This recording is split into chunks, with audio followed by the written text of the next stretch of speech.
Buenas noches, Maturín. Buenas noches, Monagas, Venezuela. Bienvenido a su programa Entre Abogados. Hoy en Entre Abogados hablaremos de la Ley de Propiedad Horizontal. Para eso contamos con la presencia de un abogado graduado en la Universidad Santa María de la ciudad de Barcelona en el año 2002, especialista en materia civil y con posgrado en materia laboral. También es coronel retirado de la Guardia Nacional de Venezuela del año 2010. Vamos a darle la bienvenida al doctor Freddy Patetti. Doctor Freddy, buenas noches, bienvenido. Buenas noches, doctor. Gracias por aceptar la invitación. Gracias por invitarme pues, a este programa que, aunque poco tiempo tiene saliendo al aire, pues sirve para educar en materia jurídica a todos los televidentes que tiene. Pues. Gracias, doctor. Doctor, una pregunta, una curiosidad, ¿no? Graduado en Barcelona, Sí. en Puerto La Cruz, con las playas, el pescado, el camarón. ¿Y cómo es eso de venirse para acá, para Maturín, a una ciudad tan caliente, bonita y, por supuesto, muy bonita su gente? ¿Cómo es ese cambio? ¿Usted me puede explicar un poquito? Bueno, lo que pasa es que la gran parte de la carrera como militar activo fue en el Comando de Vigilancia Costera de la Guardia Nacional. Quizás eso conlleva a que viendo todos los días el mar, la playa, andar en lancha, pues llega un momento en que te acostumbras a ese ambiente y como que se crea monótono. Sin embargo, no soy ajeno a las tierras monaguenses porque a los 12 años, los 12 primeros años de mi vida, lo viví en un pueblo llamado San Francisco de Asís, que hoy se llama la Represa del Guamo. O sea, no soy ajeno a la tierra monaguense, me considero parte pues de la gente de este estado. No, y el que llega a Maturín se queda, doctor. Definitivamente sí. Exacto. También tuvimos la visita de un doctor en materia de LOGNA de Mérida y también vino por un tiempo y se quedó también. Ahora bien, doctor, hablando un poco del tema, como le dije al comienzo del programa, vamos a hablar hoy de la Ley de Propiedad Horizontal. ¿Usted me puede explicar qué es un condominio? ¿Qué es un condominio? Bueno, por lo general las personas cuando se habla de condominio entienden que es un recibo que pasan a principio o a final de mes para pagar una alicuota, para pagar una cuota de los gastos que se generan. La palabra dominio es sinónimo de la palabra propiedad, es decir, quien tiene el dominio tiene la propiedad sobre la cosa, sea en este caso un bien mueble, un bien inmueble. Condominio es la propiedad o el dominio que tiene un grupo de personas sobre un bien en común. Tiene que existir, para que exista un condominio, tiene que primero ser un grupo de personas y tiene que haber un bien en común que no se pueda separar del resto de los bienes. Ahora bien, se pudiera pensar, bueno, pero cada quien es dueño de su apartamento y cada quien es dueño de su casa, en el caso de las urbanizaciones que son por casa. Sí, pero hay zonas, por ejemplo, los pasillos en los apartamentos, los ascensores, las plazas, esos sitios comunes, que precisamente es lo que va a formar el condominio. Esa parte que es en común es lo que va a regular esa materia. Igualmente en las urbanizaciones que son por casa, porque todas esas áreas comunes, las áreas verdes, las áreas de jardines, las áreas de los tanques de agua, las áreas de las plantas, las canchas deportivas. Las canchas deportivas, todo eso forma parte de ese común. El Código Civil argentino lo define como el derecho real de propiedad que tienen varias personas sobre una parte indivisa del bien, sea mueble o inmueble, entendiendo que el derecho real es la relación o vínculo jurídico que existe entre una persona y un bien, sea mueble o inmueble, y que sea indiviso, estamos hablando de que no pueda separarse. Ahora bien, vuelvo y repito, el apartamento o la casa es propiedad particular de cada uno, pero esos otros bienes no pueden separarse ni están deslindados por ninguna parte. Eso es lo que, a grosso modo, pues es el condominio. Ahora bien, doctor Freddy, ¿y qué se puede decir entonces qué es un documento del condominio?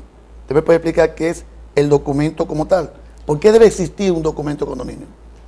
Vuelvo a hacer otra acotación, ¿no? Por lo general las personas se piensan que el documento del condominio es aquella acta constitutiva donde se eligen los propietarios que forman parte de la junta de condominio.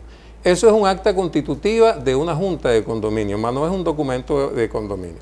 El documento de condominio, yo siempre, o sea, de manera particular, lo defino como la partida de nacimiento de un urbanismo. ¿Por qué?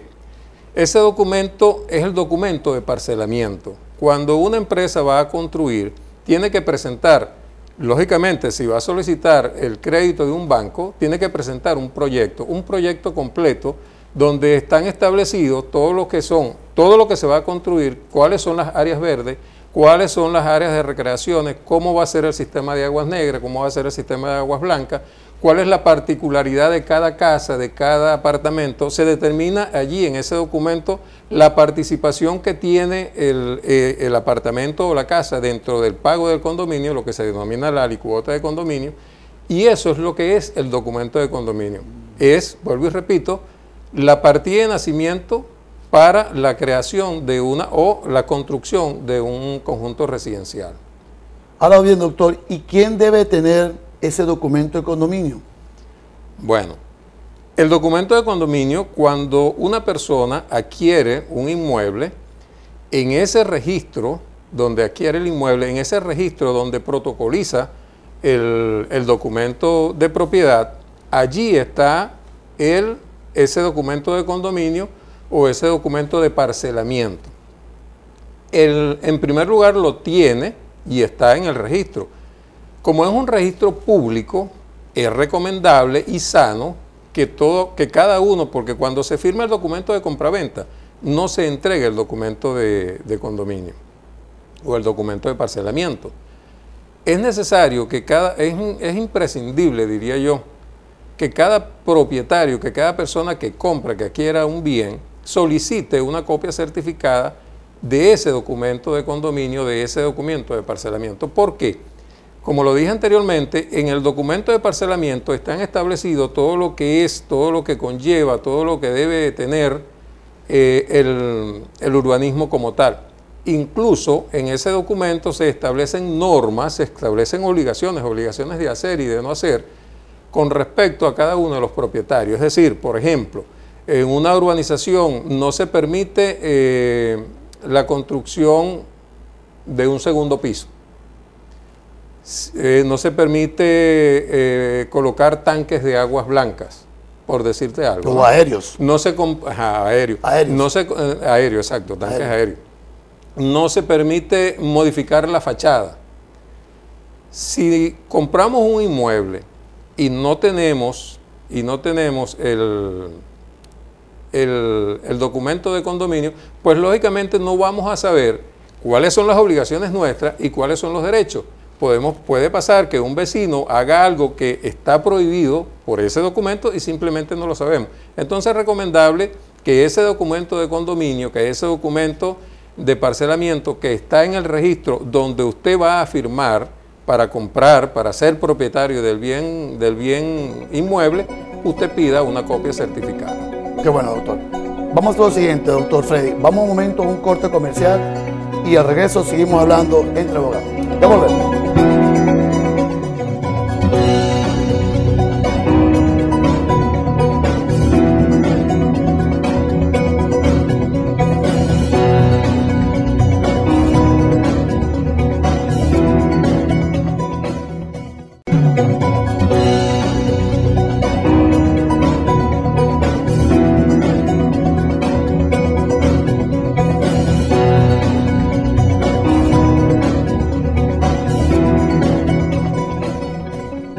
Continuamos entre abogados.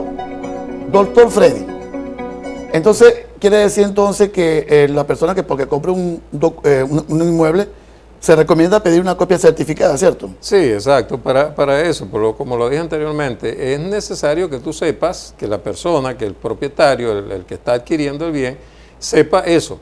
O sea, yo estoy obligado a esto, pero también tengo derecho a esto. Si no tienes ese documento donde tú puedas leer cada una de esas cláusulas, pues quizás no podrás exigir tu derecho, tampoco podrás cumplir tus obligaciones, ¿no? Entonces es una cuestión de estar bien informado acerca de dónde tú estás y cómo estás, pues, ¿ok? Ahora bien, doctor Freddy, ¿qué leyes ¿qué leyes regulan? ¿O qué leyes o normas existen que regulan eso del condominio? Bueno, la ley de propiedad horizontal es la ley que regula esta materia, ley de propiedad horizontal. Una ley que su última modificación fue en el año de 1983, estando de presidente el doctor Luis Herrera Campins. Todavía está vigente. Aparte de la ley de propiedad horizontal, está el Código Civil. Todos los procedimientos que tienen que hacerse en materia de propiedad horizontal son los procedimientos que están establecidos en el Código Civil. Y esas leyes, esas normas del Código Civil son aplicables en materia de la ley de propiedad horizontal siempre y cuando no vayan en contra de esta ley. Y las normas aplicables también en esta materia es las que están establecidas precisamente en el documento de condominio, en el documento de parcelamiento. Doctor Freddy, ¿usted me puede decir cuándo se constituye una junta de condominio? Sí. La ley establece que una vez protocolizado, el 75% de los apartamentos o de las casas, dependiendo del tipo de apartamento, casa o de locales comerciales, porque el condominio también va hacia eso, ¿no? Hacia los locales comerciales. Una vez que se haya protocolizado el 75%, hay un lapso de 60 días en los cuales debe constituirse la junta de condominio. 60 días. 60 días después de haberse protocolizado el 75% de los inmuebles. Okay. ¿Y quiénes integran esa junta de condominio? La junta de condominio, volvemos al principio, el condominio es propiedad. Está conformada por propietarios, o sea, una junta de copropietarios, ¿no? La junta de condominio entonces básicamente está formada por los propietarios del bien inmueble que se trata. ¿Cuántos miembros pueden ser? ¿5, 10, 8? ¿Cuánto más o menos? Establece la ley que son 6 miembros que deben de conformar la junta de condominio. ¿Y cómo se elige, doctor Freddy? ¿Se va así, tú, o se va a una votación? ¿Cómo se elige eso? No, claro, en forma de chiste, pero claro. ¿cómo se elige? Claro, o sea, algo tú, sí, o los voluntarios, ¿cómo se elige eso? La elección de la junta de condominio, tanto la primera como todas las sucesivas, aparte de ellas también todas las actas que tengan que ver, todas las actas de asamblea de propietarios, es muy importante.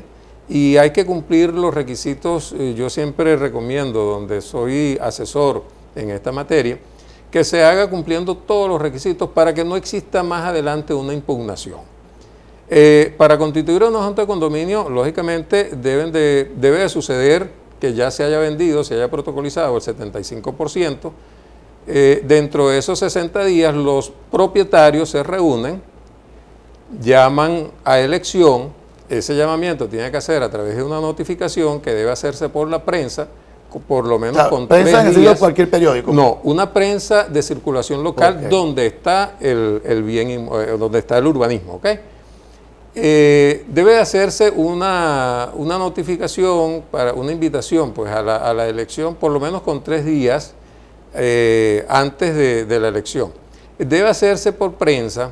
Además de hacerse por prensa, debe de hacerse una notificación por casa y debe de ponerse a la entrada del urbanismo una información con ese respecto. ¿Por qué? Si no se hace de esta manera, si no se hace una buena notificación, podríamos entonces caer, como suele suceder a veces, en una impugnación de la elección de esa junta de condominio. Entonces, se escogen unos propietarios que vayan a conformar esa junta de condominio. La ley establece que deben de escogerse personalmente, o sea, de manera individual, no se permiten planchas, no se permiten otras cosas que no sea de manera individual, y la elección se hace por lo general se hace por la señal de costumbre, levantando la mano, y el que obtenga más votos en cada uno de los cargos que se eligen para el condominio, bueno, serán elegidos de esa manera. ¿Y los cargos? ¿Cuáles son los cargos de sus miembros? ¿Hay algo estipulado en la ley? Bueno, los cargos de la Junta de Condominio son 3 cargos principales, que serían el presidente del condominio, el tesorero y el secretario. Y se eligen 3 suplentes, que son aquellos propietarios que van a suplir, valga la redundancia, la falta de alguno de estos tres principales. Y esas facultades, doctor Freddy, ¿cuáles son? ¿Usted me puede decir cuáles son las facultades del condominio? ¿Cuáles son esas facultades? La facultad de la Junta de Condominio. Es correcto, las facultades. Bueno, la Junta de Condominio tiene la potestad y la obligación de convocar a los propietarios cuando se vayan a realizar las reuniones, las asambleas extraordinarias. La asamblea de propietarios es la máxima autoridad en materia de condominio. ¿Ok? Las decisiones que se toman en la asamblea son válidas para todos los que asistan a la asamblea y para aquellos que no asistan a la asamblea. Es decir, una persona no puede llegar a impugnar una decisión tomada en una asamblea debidamente convocada, con todos los requisitos que se establecen en la ley, impugnarla porque él no fue. O sea, y eso le iba a preguntar, entonces, ¿cómo se convoca? ¿Cómo se convoca eso? O sea, como usted la cabecita por el periódico.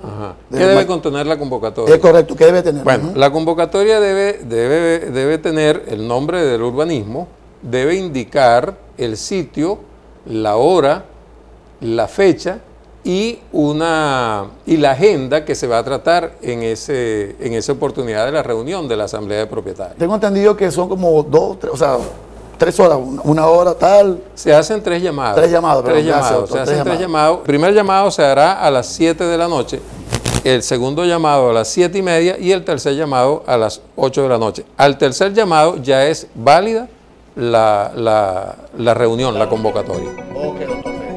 Bueno, vamos a hacer lo siguiente. Vamos a seguir hablando ahorita, vamos a seguir hablando en Entre Abogados. Vamos a momentos comerciales y ya regresamos, doctor Freddy.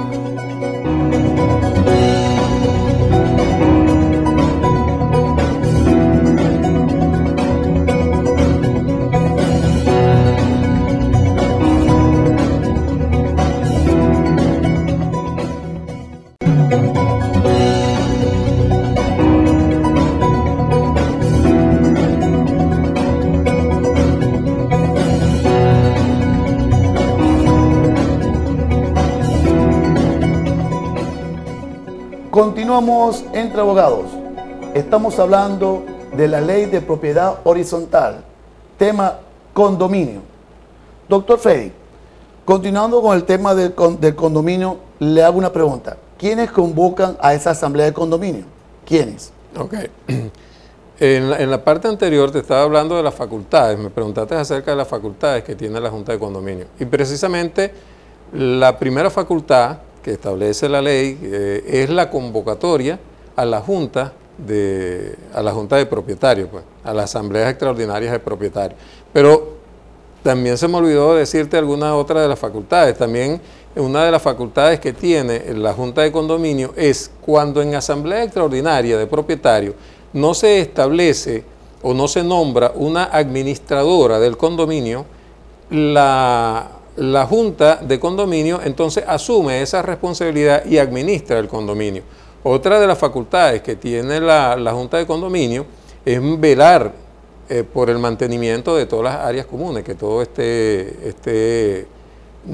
que no se deteriore, pues velar porque eso se cumpla, porque eso se haga, porque el mantenimiento de las áreas verdes, el mantenimiento de las plantas de tratamiento. Oye, de cierta forma eso le da valor al condominio, entonces, a un edificio o a un condominio, exactamente, ¿no? Las casas. Entonces esa parte que son las funciones, pues, de las atribuciones de la Junta de Condominio y también, lógicamente, hacer el llamado a asambleas extraordinarias de propietarios. Ahora, doctor Freddy, el quórum, ¿qué se requiere, o sea, para que se dé el quórum de una junta de condominio? La ley establece que debe estar presente las 2/3 partes. De las 2/3 partes de los propietarios. Sin embargo, por ejemplo, por lo menos yo en lo personal, a las personas a los condominios que asesoro, se elabora una especie de reglamento y se registra, y en ese reglamento se pone que el quórum para tomar una decisión, hacemos 3 llamados, 3 convocatorias. En la primera convocatoria con un 75% de participación de los propietarios. Por lo general no se da, porque a los propietarios les gusta exigir, pero no les gusta dar, aunque sea la presencia para que estar allí. Se hace una segunda convocatoria donde se tomaría la decisión si está presente el 50% de los propietarios, y si no se complete ese quórum de 50% de los propietarios, se hace una tercera convocatoria donde se toma la decisión con el número de propietarios que haya en la tercera convocatoria. En la tercera convocatoria. Si son 3 los propietarios que asistieron, más los de la Junta de Condominio, pues ese es el número y esa es una decisión totalmente válida. Y el que no esté de acuerdo no puede... El que no esté de acuerdo tiene que asumir eso, claro, porque tú tienes el derecho. Si tú no ejerces el derecho, nadie te puede obligar a ejercerlo. Entonces, si tú tienes el derecho y no lo ejerciste, bueno, simplemente callaste y otorgaste. Doctor Freddy, ¿cómo hace un copropietario para representarse en la Junta de Condominio? A través del poder, a través del mandato. A través del mandato. La ley no establece si ese poder o ese mandato tiene que ser notariado, pero preferiblemente para no se preste a una impugnación por parte de alguno de los propietarios, preferiblemente debe ser notariado. El propietario puede autorizar a un inquilino, si tiene un inquilino, puede autorizar a un familiar, puede autorizar a través del poder, a través del mandato, que todos conocemos cuál es ese instrumento, puede ser representado un propietario. Y el libro de actas, doctor Freddy, ¿qué es un libro de actas? El libro de actas. Bueno, de la Junta, en este caso de la Junta de Condominio. Exacto. La Junta de Condominio lleva varios libros, ¿no? O sea, en la Junta de Condominio. Y hay un libro que es el libro de actas de asambleas de propietarios. Ese libro debe ser sellado por el registro, en este caso el registro principal, que es el registro que actualmente está llevando la formación de los condominios, debe estar debidamente sellado, ¿no? Y autorizado, pues, la apertura del libro. ¿Es obligatorio levantar las actas de esas actas de asamblea? ¿Es obligatorio? Bueno, tú sabes como abogado que el elemento prueba en derecho es decisivo, ¿ok? En todo caso, la ley establece que de las asambleas de propietarios debe levantarse un acta. Entonces es obligatorio y es una prueba que tiene el condominio sana, ¿no? Para más adelante, por los casos de las impugnaciones, tú puedas presentarle a un propietario porque esas actas de condominio se recoge todo lo que se elaboró o lo que se dijo, lo que se acordó en la asamblea de propietarios, y va firmada por todos los propietarios que asistieron a la reunión. Lógicamente, los que no asistieron, pues no tuvieron voto, tampoco aparecen firmados. Y después se quejan, ¿no? Y después se quejan. Después están quejando. Bueno, eso es lo normal. Debe ser por la misma condición del ser humano que de todo se queja. ¿Y a quién le compete levantar la acta? ¿A quién le compete? ¿A quién? Ok. Te dije que los 3 miembros principales, por decir unos principales y otros, es un presidente, un tesorero y un secretario. En este caso le corresponde al secretario levantar el acta de asamblea y asentarla.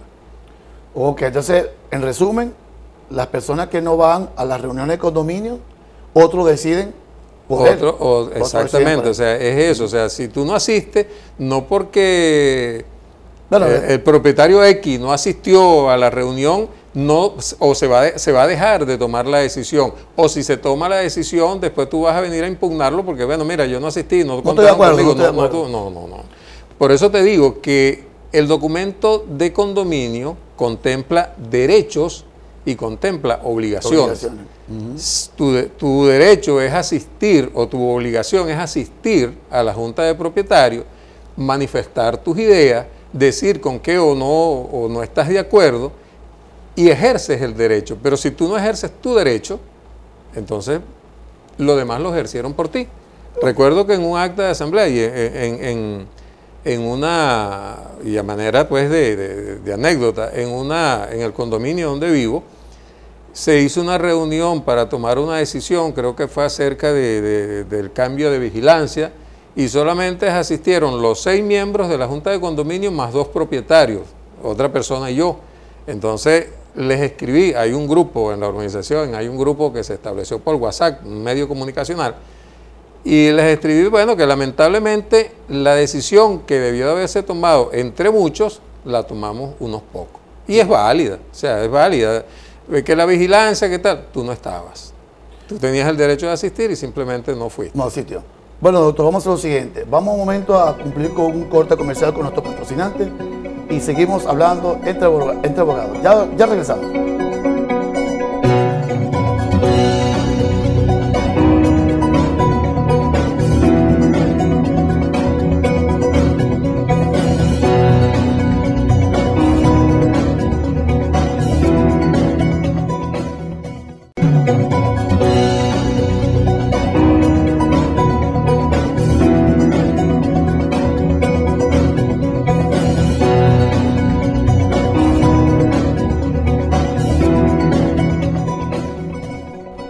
Continuamos entre abogados. Gracias por estar allí. Ponemos a disposición nuestro correo electrónico para cualquier sugerencia, cualquier problema que tenga. Puede enviar su correo y gustosamente le responderemos.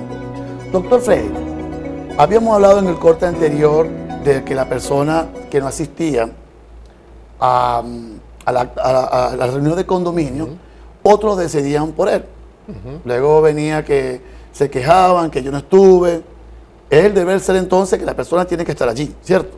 Claro, porque mira, ve, la asamblea de propietarios, como lo dije al principio, es la máxima autoridad en materia de condominio, en el condominio. Si tú tienes un apartamento, si tú tienes una casa, ese es tu bien. En la medida que ese bien, que ese urbanismo, que ese edificio, que ese conjunto residencial se deteriore, tu bien inmueble, que es una inversión, también se va a deteriorar y lógicamente conlleva a una pérdida de valor. Si tú no velas porque tu propiedad adquiera, en vez de perder valor, adquiera valor, bueno, entonces tú tienes una posición quizás dejada, ¿no?, ante eso. Entonces, lógicamente, lograr que asistan todos, bueno, es casi imposible, pero todo aquel que pueda asistir, debe asistir, y tiene que hacerlo bajo ese principio, o sea, es mi propiedad. De allí puede ser que surja... Es su deber también, es su deber. Puede ser que surja que conviertan, por decirte algo, ranchifiquen la urbanización, pierda valor mi inversión. Entonces tú debes de velar, tienes que ser preocupado por velar de que eso no suceda y que todo marche hacia adelante, no hacia atrás. Ahora bien, doctor Freddy, ¿quiénes no tienen derecho al voto de esa asamblea? ¿Quiénes no tienen el derecho? Bueno, vamos a respondértela de la manera inversa. Todos los propietarios tienen derecho al voto, ¿ok? Todo propietario. ¿Quiénes no tienen ese derecho que tú me estás preguntando? Hay propietarios insolventes. Los morosos, lo que llaman los morosos. Los morosos. Eso es tanto lado. Claro, porque, por ejemplo, vamos a poner un caso práctico y que va a ser muy fácil de visualizarlo. Si se hace una asamblea extraordinaria porque de las 100 casas, 75 son morosos, lógicamente los 75 morosos, ¿por qué van a votar? Por una decisión que le favorezca a ellos, no que le favorezca a los otros 25 que sí están solventes. Entonces, es una manera pues de incentivar a que tú estés al día con el condominio y que tengas tu derecho al voto. Entonces, ¿quiénes no tienen derecho al voto? Los propietarios que no estén solventes o esos llamados morosos. ¿Y quiénes pueden impugnar entonces esa asamblea extraordinaria de condominio? ¿Quiénes pueden? Cualquier propietario puede impugnar una asamblea extraordinaria de propietarios, valga la redundancia, ¿no? ¿Cómo debe hacerlo? ¿Por qué debe hacerlo? ¿En qué tiempo debe hacerlo? ¿Cuál es el lapso que establece la ley para hacerlo? Un propietario que crea y que tenga las pruebas, ¿cómo impugnar? Porque no puedes ir a un tribunal a impugnar una junta sin tener una prueba, porque sería primero, te vas a hacer representar por un abogado, vas a pagar unos honorarios y no vas a tener una prueba suficiente para impugnar.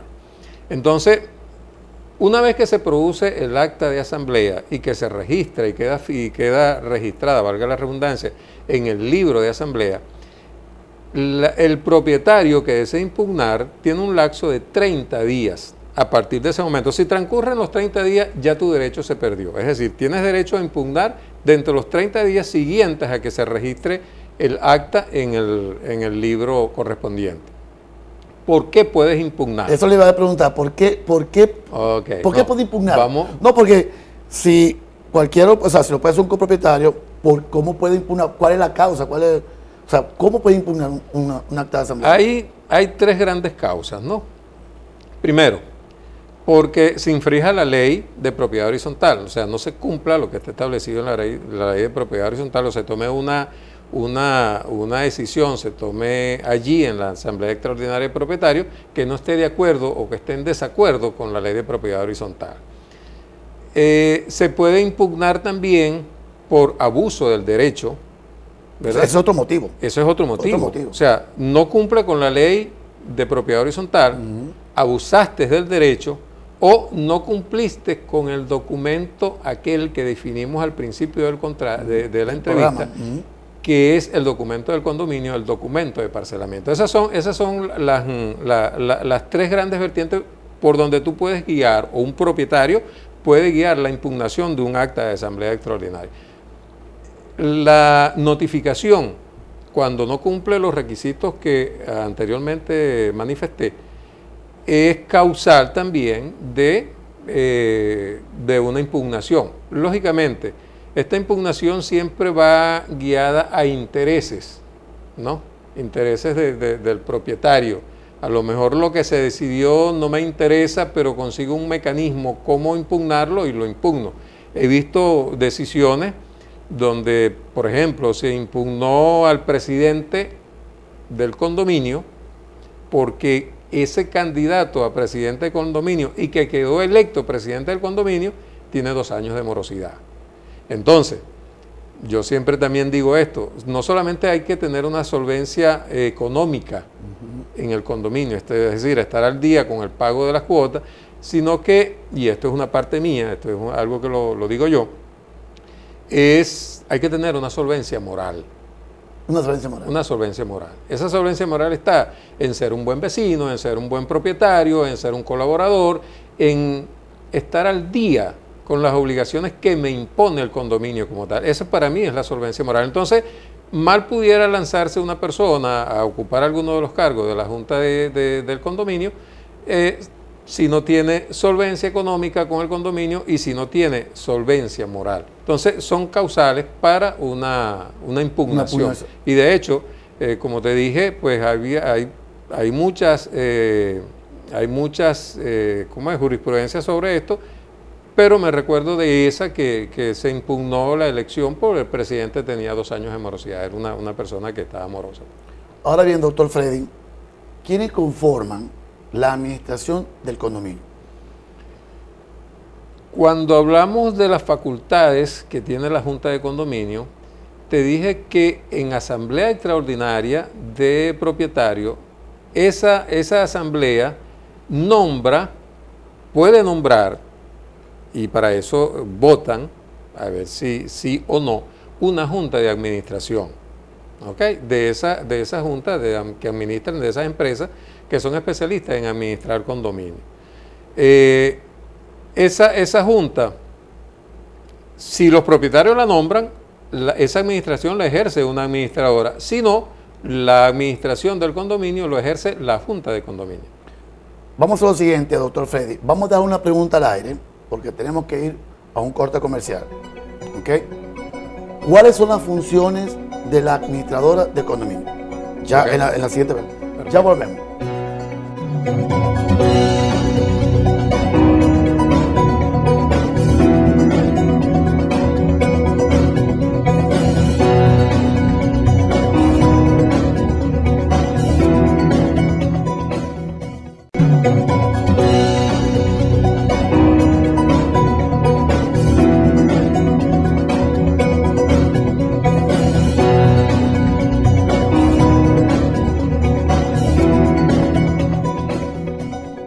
Continuamos entre abogados.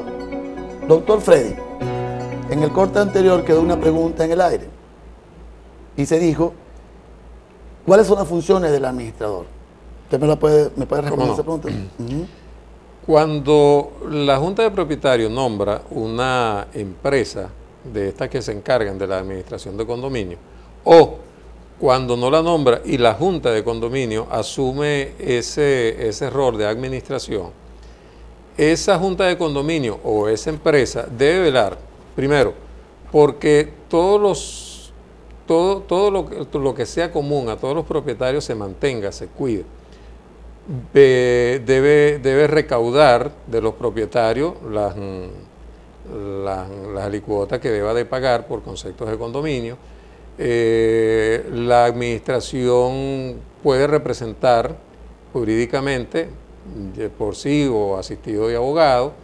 Es decir, la Junta de Administración ejercida por una empresa o directamente por la Junta de Condominio tiene todas esas facultades de conservar, preservar, de hacer que se cumplan las normas, unas normas muy importantes que no hemos nombrado a través del programa, que son las normas de convivencia, muy importantes, y que ya ahorita cuando se va a registrar el acta constitutiva del condominio, el registro pide esas normas de convivencia, toda esa serie de norma, de normativa que conlleva el condominio, eso son las responsabilidades que tiene la Junta de Administración.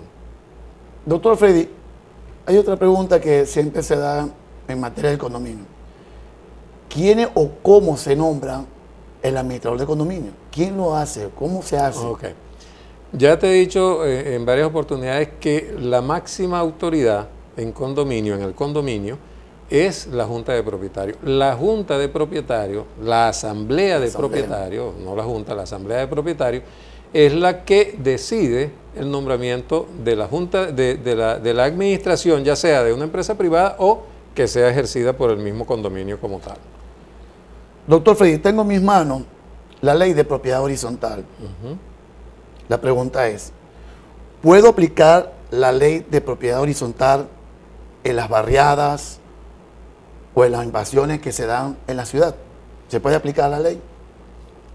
No es aplicable la ley. Recuerda que también cuando definimos lo que es un condominio, se dijo que era un grupo de propietarios, que puede ser que suceda en el barrio. Tenemos esa condición, tenemos un grupo de propietarios de las casas que están en una barriada. Pero lo que no existe en el barrio, que sería otra condición, es que haya la propiedad en común del bien inmueble. Es decir, en un apartamento, en un edificio de apartamentos, existe la propiedad común de un pasillo, de un ascensor, de un área recreacional, de todas esas áreas comunes que conforman un conjunto residencial por edificio. Si es un conjunto residencial de tipo casa, y aquí nos hemos dedicado solamente a hablar de apartamentos y casas, pero también aplica a los locales comerciales, esa parte común, eso es lo que es el condominio, es esa copropiedad, es eso que no puede separarse, pero que es común a todos los propietarios de los apartamentos o de las casas. Con respecto a la pregunta que me hace, que si se puede aplicar en un barrio o en otro, o en una invasión, lógicamente no, porque no existe la propiedad en común de ese elemento. Entonces no se puede aplicar. Ahora, lógicamente, en este tipo de urbanismo puede llegarse a un consenso a través de la persona, pues puede organizarse una asamblea de propietarios, puede llamarse el nombre que ellos le quieran poner, pero una organización de ellos, ¿me entiendes? Y puede funcionar. Puede funcionar. Yo le hago la pregunta porque para nadie es un secreto que, por lo menos en las barriadas, en los barrios, en las invasiones, se ve sobre todo los fines de semana. Mi vecino, un ejemplo, coloca todos los fines de semana, viernes, pasado, sábado, domingo, el equipo a todo volumen, como solamente él quiere que no lo escuche, sino toda la barriada. No me deja dormir. Tengo mi hijo enfermo, mi mamá está enferma, un hermano enfermo, y esa bulla todos los fines de semana no me deja dormir. ¿Dónde puedo acudir para denunciar a mi vecino? Porque no me deja dormir y está violando mi derecho a la paz, a mi tranquilidad. ¿Hay alguna institución donde yo pueda ir y lo denuncio? Bueno, Vamos a separar la respuesta dependiendo del tipo que tengamos. Si es en un barrio, lógicamente allí no deben de existir unas normas de convivencia, como sí existen en el condominio, en un urbanismo de este tipo. Privado, pero claro. Privado. Pero no deja de tener derecho la persona que viva en el barrio de hacer respetar su derecho, bueno. Claro, su derecho como tal, ¿no? Debe de acudir ante la autoridad, puede ir a la prefectura, puede ir a la policía y hacerlo de manera reiterada cada vez que suceda, porque muchas veces las personas no ponen la denuncia porque el vecino se va a poner bravo, pero te está causando un daño. En tu pregunta mencionaste de que hay un niño enfermo. También las oficinas de protección al niño y adolescente tienen competencia para esto, porque tú estás alterando el comportamiento, con tu comportamiento estás alterando y estás causando un daño quizás a ese niño, ¿ok? Y hay que velar por el interés superior del niño y adolescente. Cuando nos vamos al urbanismo, un urbanismo cerrado, un urbanismo de los que entran dentro y que se le aplica la ley de propiedad horizontal, allí tenemos una junta de condominio constituida por unos propietarios que velan porque el reglamento o las normas de convivencia se cumplan. Yo recomiendo que primero se agote la vía administrativa. ¿Cuál vía administrativa? Acudir, si es posible, por escrito a la junta de condominio y hacerles ver el problema que está causando el vecino. ¿Por qué? Todo lo que queda escrito es prueba. Y exigirle a la junta de condominio que esa petición que yo le hago por escrito se la haga saber al propietario o al vecino que está causando el problema. A través de la junta de condominio, si yo considero que han pasado 3 veces, o sea, han sido 3 llamados y no se ha tenido ninguna respuesta, a través de la junta de condominio, entonces yo puedo acudir ante un órgano competente para con esa prueba de ya habérsele hecho esas notificaciones, pues este vecino sigue perturbando la paz. O sea, que son las instituciones para... Son las instituciones, exactamente igual. Sí. Bueno, doctor Freddy, lamentablemente tenemos que despedir el programa, ya se nos terminó el tiempo.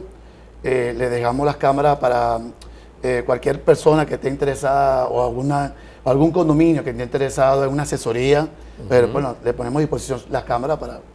Bueno, en primer lugar quiero reiterarte las gracias por invitarme a tu programa. Te deseo muchos éxitos. Realmente el corte del programa es muy bueno porque quizás la cultura jurídica no hay tal en la mayoría de la población, ¿okay? que no seamos los abogados. Y es bueno que la gente sepa y se entere, aunque sea un programa que quizás no da tiempo de decir todo, pero bueno, claro, queda algo. Y como ofrecemos la asesoría y el número telefónico, el correo, bueno, estamos completamente a la orden ahí. Reitero las gracias por la invitación al programa. Y para comunicarse conmigo, pues pueden hacerlo a través de mi teléfono personal, el 0426-519-6847, o a través del correo electrónico abogapateti@hotmail.com. Bueno, gracias, doctor Alvarado. Nuevamente, muchísimas gracias. Y a ustedes, televidentes, muchas gracias y sigan viendo la programación de Max Televisión. Somos lo que queremos ver. Hasta luego. Feliz noche. Adiós.